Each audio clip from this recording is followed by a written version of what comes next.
trainer ni Junto Nakatani na si Rudy Hernandez na panghinaan agad ng loob. Dahil sinabi niya mismo na hindi raw niya nakikita na mananalo si Junto Nakatani by knockout kontra Naoya Inoue. Pero kaya daw nila talunin si Inoue by decision.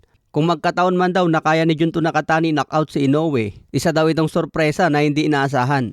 May paraan na raw si Rudy Hernandez kung paano nila i-outbox si Naoya Inoue. Kaya abangan natin ang big fight sa Japan mga boss. Dalawang pangalan agad ang kandidato na posibleng kalabanin ni Inoue kung tatalunin niya si Junto Nakatani. Bago daw umakyat si Inoue sa featherweight division, pwede raw niya labanan muna si Jesse Bam Rodriguez. Kapag umakyat naman si Inoue sa featherweight, nakaabang agad si Rafael Espinosa. Kaya puro big fight na ngayon ang nag-aabang kay Inoue. Hindi na uso sa kanya ang activity fight tulad na ang ginagawa niya dati. Maliban na lang kung itapat muna sa mahina bago lumaban sa champion sa featherweight. Pero siguradong babatikusin lang si Inoue kung lalaban muna sa hindi kilala bago harapin si Rafael Espinosa. Sa iba pang balita, nagsalita na si Subriel Matias sa kanyang pagkatalo kay Dalton Smith. Binabatikos si Subriel Matias sa kanyang estilo dahil nagpapasuntok lang daw ito ng libre kay Dalton Smith. Pero tiwala nga po si Subriel Matias na maaga raw tinigil ang laban niya. Kaya pa naman daw niya magpatuloy sana pero tinigil na ng referee. Ayon naman sa mga ilang expert, tama lang na tinigilan ng referee dahil yung pagbangon ni Subriel Matias, groggy pa. Kailangan bago matapos ang bilang ng referee, stable ka na, hindi ka na groggy.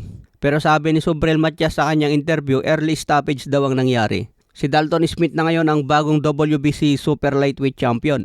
Pwede nang sumabay si Dalton Smith sa mga malalakas sa 140 pounds. Abangan na lang niyang panalo kay Teofimo Lopez versus Shakur Stevenson. Samantala, Agit Kabayel, sinabing panahon na para itapat daw si Oleksandr Usyk. Wag na raw patagalin ang laban na ito, baka magretiro na raw si Oleksandr Usyk. Dahil gusto ni Agit Kabayel na makalaban si Usyk bago ito magretiro sa boxing.